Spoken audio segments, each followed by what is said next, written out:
வணக்கம். உங்கள் அனைவரையும் கமலகரா யூடியூப் சேனலுக்கு அன்புடன் வரவேற்கின்றேன். இன்னைக்கு நான் உங்ககிட்ட ஒரு சந்தேசத்தை பற்றி தான் பகிர்ந்துக்க போகிறேன்.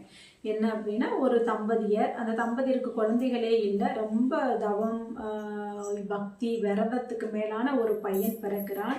அந்த பையனுக்கு புண்டலிகன்னு பேர் சொல்கிறாங்க. அப்போ இந்த அம்மா அப்பாவுக்கும் வயதாயிருச்சு. வயதான உடனே இவங்க காசிக்கு போவோம், நாங்கள் காசிக்கு போகிறோம் அப்படின்னு போயிடுறாங்க. இந்த புண்டலிகனும் மனைவியும் பார்த்தீங்கன்னா, அம்மா அப்பா காசுக்கு போய் ரொம்ப நாளாகுது, வரவே இல்லை. அதுக்கப்புறம் இவங்களும் கிளம்பி நம்மளும் அம்மா அப்பாவும் காசுக்கு போயிருக்காங்க, நம்மளும் போவோம் அப்படின்னு இந்த புண்டலீகனும் மனைவியுமாக காசிக்கு, அப்போ வந்து யாத்திரைகள் குதிரைகள் நடந்து போகிறது இந்த மாதிரி தான் போவாங்க. அப்போ போகும் வழியில் பார்த்தீங்கன்னா ஒரு இடத்துல ரெஸ்ட் எடுக்கிறாங்க புண்டலீகனும் மனைவியும்.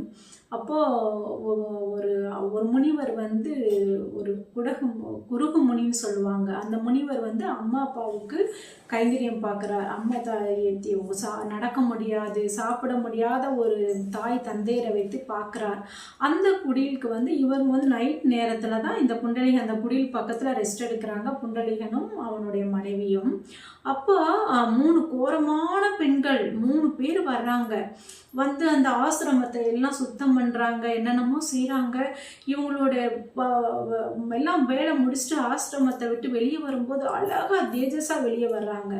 அப்போது புண்டலீகனுக்கு ஒரே இது, இன்னும் இவங்க 3 பேர் தானே போனாங்க, கோர முகத்தோட அழகு இல்லாமல் எப்படியோ போனாங்களே, எப்படி இவங்களுக்கு இவ்வளோ அழகாக வர்றாங்க அப்படின்னு போய் அந்த 3 பேர்ட்டையுமே நிப்பாட்டி, கொஞ்சம் நில்லுங்க, உங்ககிட்ட பேசணும் நான் அப்படின்னு சொன்னோடனே, என்ன அப்படின்னு கேட்ட உடனே, இல்லை நீங்கள் எப்படி இவ்வளவு அழகானீங்க, நீங்கள் போகும்போது ரொம்ப கோரமாக எப்படியோ போனீங்க அப்படின்னு சொன்ன உடனே இந்த குருகுமுனி வந்து தாய் தந்தையர், வயதான தாய் தந்தையருக்கு கைங்கரியம் பார்த்துட்டு இருக்கிறார். நாங்கள் வந்து கங்கை யமுனை சரஸ்வதி ஆறுகள் எங்ககிட்ட எல்லா பாவத்தையும் எங்களை மூழ்கி எங்ககிட்ட போட்டுறாங்க மனிதர்கள் எல்லாமே, அதனால நாங்கள் இப்படி கோரம் ஆயிரும். ஆனால் எங்களை புனிதமாக்கிக்கிறதுக்கு இந்த முனிவருடைய ஆசிரமத்தில் வந்து தூட்டு பெருக்கி தொடைத்து எடுக்கிறதுனால, அவருக்கு நாங்கள் கைங்கரியம் பண்ணுறதுனால திருப்பி நாங்கள் வந்து அழகான ஒரு எங்களுடைய பாவம் எல்லாம் கரைந்து எங்களுடைய முகம் பொலிவு பெறுது அப்படின்னு இந்த 3 நதிகள் பெண்கள் ரூபத்தில் வந்து சொன்ன உடனே, ஓ அம்மா அப்பாவுக்கு சேவை செய்கிறது இவ்வளோ பெரிய விஷயமா,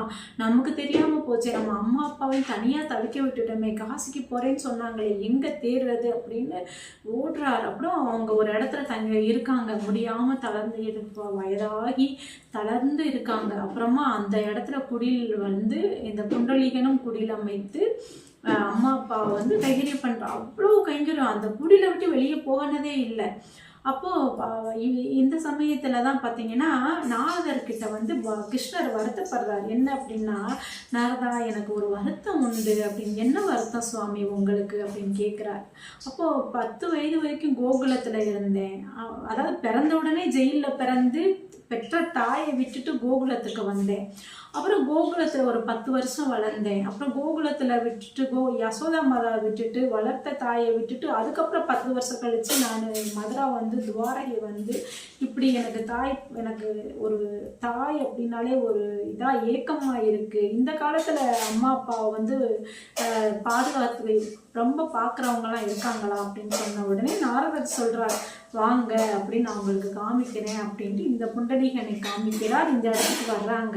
இந்த சந்திரபாக அப்போல்லாம் பீமா நதி ஓரத்தில் தான் குடில் போட்டு இருப்பான் புண்டலீகன்.